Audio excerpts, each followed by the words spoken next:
नमस्कार विद्यार्थी मित्रांनो, कर्मयोगीच्या युट्यूब चॅनलवर आपलं स्वागत आहे। बघा, आपलं जे थंबनेल आहे त्या थंबनेल वरून तुम्हाला समजलं पण असेल आणि तुम्हाला पण नोटिफिकेशन आली असेल।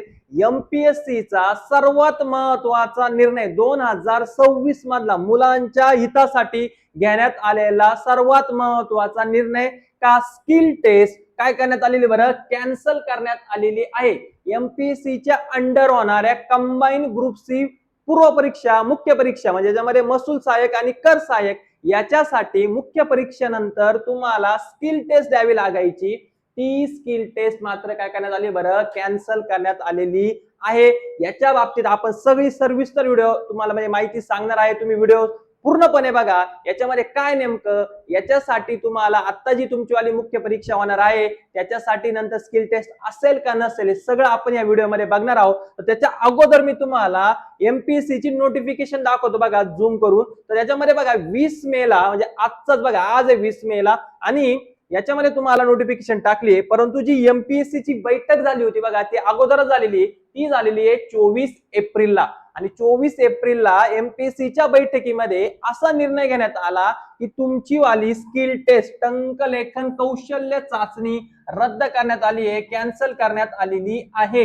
लक्षात ठेवायचं आज कोणत्यासाठी होती स्किल टेस्ट तर लिपिक त्यालाच आपलं महसूल सहाय्यक हे नाव आहे लक्षात ठेवा आणि कर सहाय्यक हे नाव आहे। या दोन पोस्ट साठी स्किल टेस्ट कॅन्सल करण्यात आलेली आहे।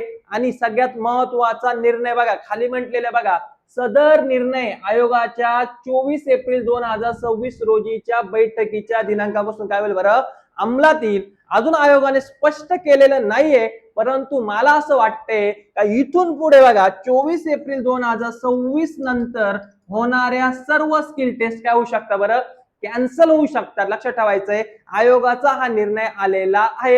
याच्यामुळे काय होऊ शकतो की याच्या अगोदर काय व्हायचं की एखाद्या मुलाला मुख्य परीक्षेला समजा 150 मार्क आहे मेरिट पेक्षा तो 20-25 मार्काने जास्त असेल परंतु स्किल टेस्ट क्वालिफाय न झाल्यामुळे म्हणजे स्किल टेस्टला तो पास न झाल्यामुळे त्याची काय झाली बरं पोस्ट राहून गेलेली आहे। लक्षात ठेवायचंय किंवा लक्षात ठेवा यामुळे काय व्हायचं की आता बॅचेस राहायचे स्किल टेस्ट घेताना लक्षात ठेवायचं या बॅचला एवढे मुलं त्या बॅचला एवढे मुलं आणि बॅचेस असताना प्रत्येक वेळेस तुमचं कधी कीबोर्ड खराब यायचं तुमचा कधी कॉम्प्युटरचा काय प्रॉब्लेम व्हायचा कधी कधी म्हणजे वेळेवरती ते चालू नाही व्हायचं टायमिंगचा काहीतरी प्रॉब्लेम व्हायचा आणि याच्यावरून भरपूर मुलांनी काय केलं होतं बरं केसेस दाखल केल्या होत्या आणि सगळा मॅटर हा मॅट मध्ये जायचा।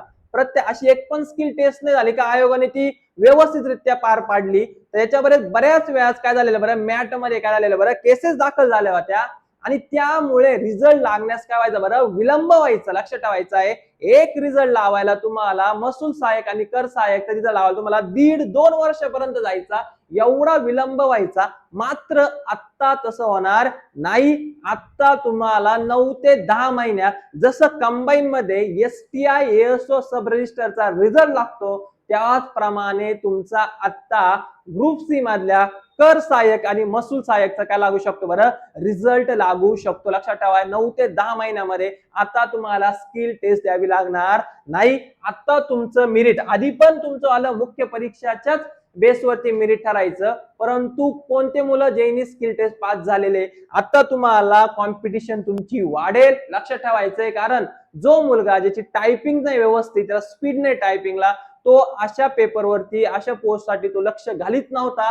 मात्र आता त्याला समजलंय की आता टायपिंग द्यायची गरज नाहीये त्याच्याकडे टायपिंग सर्टिफिकेट असेल तर तो आता मुख्य परीक्षेचा जोरात अभ्यास करेल आणि त्याच्यामुळे मुख्य परीक्षेचा आता मेरिट काय होणार आहे बरं वाढणार आहे हे मात्र तुमच्या डोक्यामध्ये असू द्या। दुसरी महत्त्वाची गोष्ट की स्किल टेस्ट कॅन्सल केलेली आहे टायपिंग सर्टिफिकेटचा क्रायटेरिया कॅन्सल केलेला नाहीये। टायपिंग सर्टिफिकेट तुम्हाला लागणार म्हणजे काय बरं लागणार आहे टायपिंग सर्टिफिकेट कधी लागेल तर तुम्हाला मुख्य परीक्षेचा फॉर्म भरण्याचा अगोदर म्हणजे फॉर्म भरताना मुख्य परीक्षेचा फॉर्म भरताना तुम्हाला टायपिंग सर्टिफिकेट अपलोड करावं लागतं। लक्षात ठेवायचं तुम्हाला टायपिंग सर्टिफिकेट कोणतं जर महसूल सहाय्यक करायचं असेल तुम्हाला तर महसूल सहाय्यक साठी बघा तुम्हाला मराठी 30 किंवा इंग्लिश 40 हे लागायचं। लक्षात ठेवा मराठी 30 किंवा इंग्लिश 40 दोन्ही पैकी एक सर्टिफिकेट असेल तरी तुम्ही महसूल सहाय्यकला क्वालिफाय होऊ शकतात। कर सहाय्यक साठी बघा टॅक्स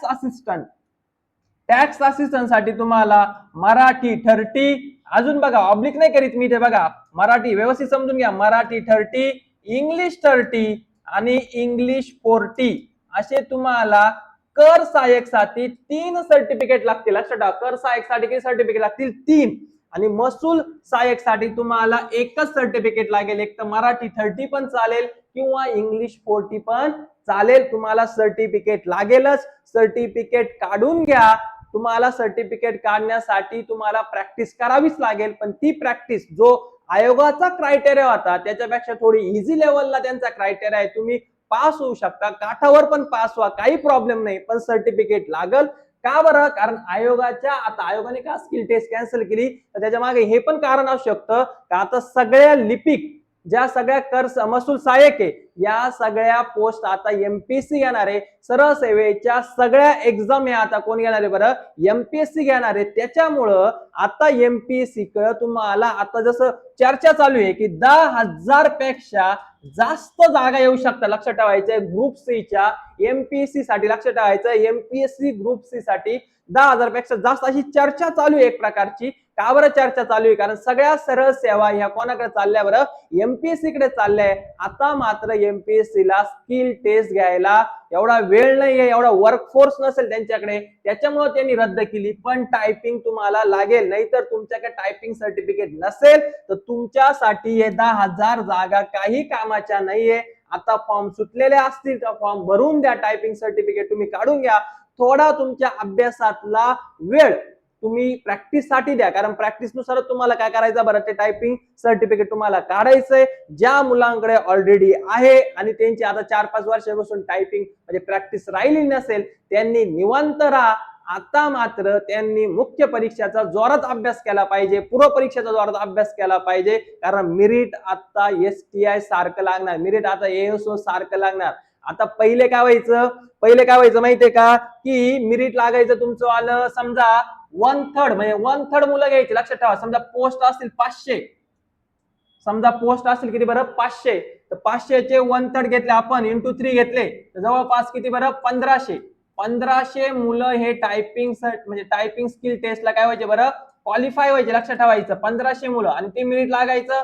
मग तुमचं वाला 140, 130, 135 ला काहीतरी लागायचं. थोडस मेरिट का कमी लागायचं? कारण 500चे आपण किती क्वालिफाय करायचो? 1500.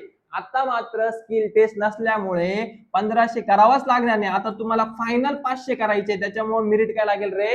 जास्त लागेल. लक्षात ठेवायचंय तुम्हाला. याच्यामुळं तुम्हाला प्रॉपरली अभ्यास करावाच लागेल मुख्य परीक्षाची. आता कॉम्पिटिशन मुख्य परीक्षेला आहे. पहिली कॉम्पिटिशन मुख्य परीक्षा आणि स्किल टेस्ट दोन्ही मिळून होती. आता मात्र तुम्हाला प्रॉपरली कशासाठी कॉम्पिटिशन आहे? मुख्य परीक्षेसाठी. तुमचा ग्रुप बी चा पण मुलगा ज्याची प्रॅक्टिस राहिलेली प्रॅक्टिस नसेल पण टायपिंग सर्टिफिकेट आहे, तो पण आता तुमच्या कॉम्पिटिशन साठी उतरणार आहे. तर एवढी महत्वाची गोष्ट घ्यायची, ही एमपीएससी ची अपडेट आलेली आहे. अजून आयोगाने थोडस स्पष्टीकरण द्यावं. इथे फक्त एवढंच म्हटलेलं आहे त्या 24 एप्रिल 2026 नंतर हा अंमलात येईल. मग आता मला एवढं मत आयोगाकडून एक स्पष्टीकरण देण्यात यावं की याच्या नंतर होणाऱ्या सगळ्या स्किल टेस्ट साठी हा निर्णय ऍप्लिकेबल असेल का? या वर्षाची ग्रुप सी ची मेन्स होईल, जे तुमचा 11 जानेवारीला पेपर झालेला आहे ना, आता 7 जूनला मेन्स होते, अजून ती मेन्स पुढे जाईल, पण त्याच्यासाठी स्किल टेस्ट असेल का नसेल याबाबत आयोगाने थोडस स्पष्टीकरण द्यावं. बस, खूप महत्वाचा निर्णय घेण्यात आलेला आहे. बऱ्याच मुलांचं नुकसान झालेलं आहे. हायएस्ट मार्क पाडून सुद्धा ते पोस्ट त्यांना मिळालेली नाही. फक्त या स्किल टेस्ट मुळे बऱ्याच मुलांचं हे पण नुकसान झालेलं आहे का 2-2, 2.5 वर्ष रिझल्ट मध्ये गेलेले. लक्षात ठेवायचं आहे. ही सगळ्यात महत्वाची विद्यार्थ्यांसाठी आलेली काय बरं न्यूज आहे. तर आपण इथे थांबूच, नेक्स्ट अपडेट लवकरच घेऊन येऊ. काय का ही जी अपडेट ही सगळ्यात महत्वाची अपडेट घेऊन येणार आपण का याच्या आजच्या ग्रुप सी साठी, म्हणजे तुमच्या या वर्षीच्या ग्रुप सी च्या जी मेन्स होणार आहे त्याच्यानंतर स्किल टेस्ट होणार आहे, त्याला स्किल टेस्ट असेल का नसेल ही पुढच्या व्हिडिओमध्ये मी तुम्हाला अपडेट घेऊन येईल. तोपर्यंत तुम्ही आपल्या युट्यूब चॅनलला सबस्क्राईब करा आणि ही जी अपडेट आहे ती तुम्ही जास्तीत जास्त मुलांपर्यंत काय करा बरं, शेअर करा. धन्यवाद.